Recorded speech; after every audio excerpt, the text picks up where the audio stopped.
E sim, eu me enganei em relação ao Bitcoin. Se você não entendeu a importância do Bitcoin, o Bitcoin não tem como ser emitido. Quem tem, tem. Quem não tem, já era. Bom, galera, tudo bem por aí? Espero que sim. Esse vídeo não é clickbait e é real. Eu me enganei. Pessoas mudam, né? Pensamentos mudam. O nosso jeito de pensar muda. Eu acho que a forma como nós aprendemos também muda. Com a idade, acho que com a maturidade ou com a experiência, né, de quebrar a cara, a gente vai aprendendo. Eu tenho direito a errar, a me enganar e tudo mais, né? Eu tenho licença poética, sou ser humano. E sim, eu me enganei em relação ao Bitcoin. Às vezes a gente erra. Detalhe, o Bitcoin em si não falhou pelo que ele é construído. Ele continua a mesma coisa, os fundamentos são os mesmos, mas a forma de eu tratá-lo mudou. Vamos lá, vou dar um exemplo prático para vocês. Recentemente eu tive um problema muito grande na minha principal empresa, que era 70, 80% do meu faturamento total de todos os meus negócios. E esse problema que eu tive que parar as operações. O custo ficou muito alto, tive que reorganizar a equipe e tudo mais. E criar novos negócios. Aí, se você tem nesse momento, algum tipo de reserva em Bitcoin, você vai consumi-lo até ele acabar. Ainda mais com a queda recente que teve, isso causa desespero para quem já passou e já teve essa experiência. De que adianta você ter uma reserva de Bitcoin e você tá doente e vai ter que consumi-la? Bitcoin não paga dividendo, ainda que você opere derivativos, você tem que esperar muito tempo para isso acontecer.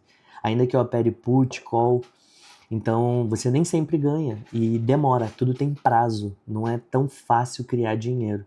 Talvez quando o Bitcoin tiver mais arraigado à cultura e a forma como ele é usado, talvez mude. Mas hoje, como ele não paga dividendo e ele é só um ativo de valorização, ele vai valorizar porque ele é escasso, então ele tem que ser tratado como reserva, tá? Vamos dar um outro exemplo. É igual você ter ouro. Você tem ouro e por tendência ele sempre vai aumentar o preço por ser um item que tem uma demanda do mercado, igual o Bitcoin tem sua demanda. Só que o ouro tem riscos, né, de fundibilidade, você pode dividir, pode fracionar, pode falsificar e é mais difícil. O Bitcoin é perfeito nesse aspecto. Ele não vai ser criado mais. Aconteceu sim uma fraude em 2010 quando a rede era minúscula, alguém com mais de 51% da rede foi e alterou um bloco e criou milhares e milhares, milhões na verdade de bitcoins. Só que aquilo foi corrigido, houve um fork e ninguém foi prejudicado. Era o início, eram os testes iniciais. Então, assim, o Bitcoin não falhou. Quem falhou foi o jeito de eu tratar o Bitcoin.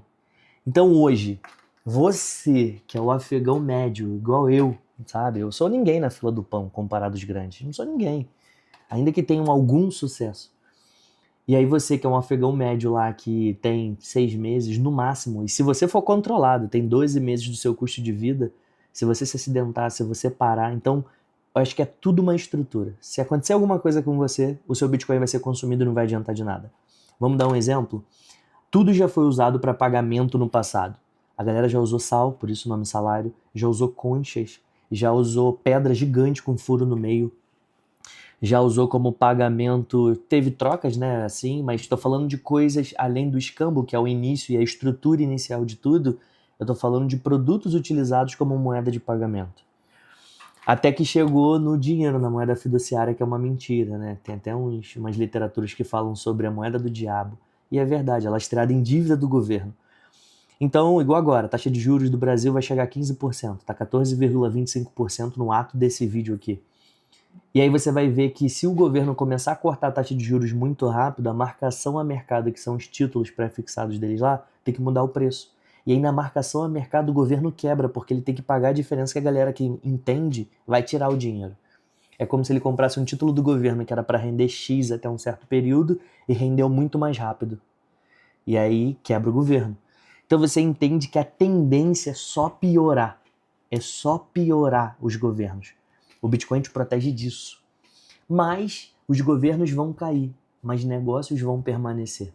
Vamos dar um outro exemplo? O Fed, o Federal Reserve lá dos Estados Unidos, que não tem nada de federal e não tem nada de reserva, porque é um grupo privado de pessoas que emite a moeda norte-americana, que é o dólar. Eles que comandam o mundo, basicamente. Esses caras entenderam que sempre foi o sonho deles, né? Idealizar uma moeda mundial, acaba sendo o dólar hoje, mas não são unânimes em todos os países ainda, né? E só eles se beneficiam. Eles selecionam, eles são os primeiros a pegar os fomentos, o dinheiro. O Bitcoin te protege disso. Dessa estrutura, dessa situação. Dessa perda do valor do seu dinheiro. Por exemplo, eu lembro que eu fui criado pelos meus tios, né? Meus pais são os meus tios. E eu lembro que minha tia pagava meu plano de saúde quando eu era pequenininho. Eu sou de 94, eu tenho 30 anos hoje. E eu lembro que ela pagava plano de saúde meu, ela comprava roupa pra mim sempre, ela pagava a minha escola particular, que eu estudava no bairro onde eu nasci, lá no Rio de Janeiro, na periferia, tinha uma escolinha particular, Ranchinho do Pinóquio. Eu lembro que ela fazia tudo isso. E uma vez eu perguntei, quanto que a senhora ganhava na época? E aí eu perguntei pra minha tia. Ela, meu filho, eu ganhava na época R$ 67. Eu, hã? Como assim? É, R$ 67. Eu com R$ 67 a senhora fazia compra pra mim. Eu lembro que eu tinha um monte de sapatinho da Pampili, que é a mais antiga do que essas hoje em dia de criança, Lilica e tudo mais. Eu lembro que eu sempre tive plano de saúde e eu estudava na escola particular. Ela ganhava R$ 67. Na época ela morava com os meus avós, eu morava também, ela sempre cuidou de mim. R$ 67. Você tem noção? R$ 67. Hoje, com R$ 67, você paga plano de saúde, consegue fazer compra, se alimentar bem? Vou melhorar a pergunta para você entender o que é que... Ah, Davidson, mas o salário mínimo também aumentou. Agora eu vou te falar uma coisa. O salário mínimo era R$ 67, conseguia pagar plano de saúde, conseguia vestimenta, escola particular com R$ 67, que era o salário mínimo na época. E ainda ajudava dentro de casa, por questão própria, não que meu avô cobrasse, mas ela ajudava financeiramente, ajudava a pagar uma empregada, uma moça que ajudava, auxiliava lá em casa, a minha avó, ajudava a minha avó. E eu vivia passeando, e saindo e viajando com ela, sempre. Com salário mínimo, você consegue pagar a escola dos seus filhos, uma escola particular relativamente boa num bairro, comprar, ter plano de saúde e ainda ajudar em casa e ajudar o pagamento de uma funcionária e ainda pegar o que sobra e ainda passear e curtir a vida e ainda juntar dólares na época. Ela tinha dólares, que até fez um empréstimo uma vez e ajudou um outro tio nosso, ganhando um salário mínimo. Esquece os R$ 67. Se a moeda fosse conservada ao poder de compra, não era os R$ 67 porque tudo reajusta. E existe um falso reajuste da inflação. Como se, não, a inflação foi 6%. 6% é o caramba. 6% é o escambau. Não existe reajuste. O Bitcoin te protege disso. Mas eu te digo, se minha tia continuasse no mesmo emprego e ela gerasse renda e fosse produtiva, continuaria entrando. E talvez até mais de um salário mínimo. E sim, conseguiria tocar tudo. Então, muito mais do que receber seu salário, é você ser proativo e ter negócios. Irmão, se com essa explicação você não entendeu o quanto a moeda desvaloriza, mas reajusta é o caramba. Você não consegue pagar um plano de saúde de qualidade, uma escola de qualidade do seu bairro, as compras de todo mês de roupa de criança que toda hora perde e ainda viver passeando e juntar dólar por mês com o salário mínimo. Esquece os R$ 67. Reajusta o caramba, não reajusta. Se você não entendeu a importância do Bitcoin, o Bitcoin não tem como ser emitido. Quem tem, quem não tem, já era.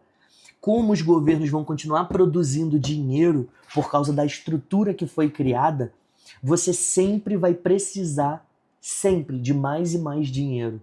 Por isso que a miséria só aumenta. Mas como que agora todo mundo anda de ônibus com ar-condicionado e tal? O nome disso é eficiência. Se você não entendeu isso, já era, você tá ferrado. É eficiência, a tecnologia vai melhorando, o custo das coisas cai. E aí ele contrabalanceia com o preço que teria que ficar exorbitante. Cada vez mais o Brasil é recorde de safra, de soja, de tudo quanto há. Então, por isso que a comida não tá tão mais cara, porque a tecnologia avança, enquanto os governos fazem desserviço. Inclusive, no meu canal pessoal, que eu não falo de finanças, não ensino essa mentalidade de empreender, dá uma olhada no meu canal pessoal, que eu tô falando num vídeo aqui, falando sobre governos são satânicos e você vai entender a lógica de tudo isso. Então é isso. Espero que você tenha entendido. Se você não entendeu, vai continuar sendo escravo do sistema e aí não é mais o meu papel. Eu tenho um compromisso com a mensagem. Então, meu compromisso não é como você vai. É isso, basicamente. Valeu, fui.